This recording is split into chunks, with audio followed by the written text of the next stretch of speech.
നിങ്ങളറിയാതെ പൈസ പോകുന്ന വഴികൾ ശ്രദ്ധിച്ചിട്ടുണ്ടോ? എന്നാൽ അതിനു വേണ്ടിയുള്ള കുറച്ച് ടിപ്പുകൾ ഇന്ന് പറയാം. ആദ്യം തന്നെ ചെയ്യേണ്ടത് ബഡ്ജറ്റ് ഫിക്സ് ചെയ്യുക എന്നതാണ്.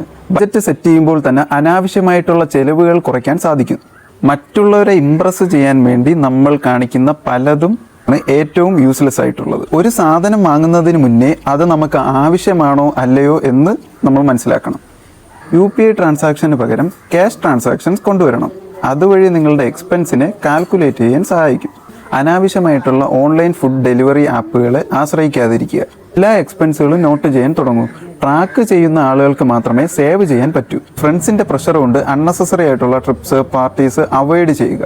ടൈം പാസിന് സ്ക്രോളിംഗ് കുറച്ചാൽ അൺനെസസറി ആയിട്ടുള്ള ഷോപ്പിംഗ് ആഡ്സിൽ ഫോൾ ആകില്ല. എമർജൻസി ഫണ്ട് കയ്യിൽ കരുതുക. അതുവഴി നമുക്ക് അൺഎക്സ്പെക്റ്റഡ് ആയിട്ടുള്ള സിറ്റുവേഷൻസിൽ ലോൺ എടുക്കേണ്ടി വരില്ല. Stay tune for second part. നഷ്ടത്തിനെ പറ്റി അറിയാവുന്ന അവബോധം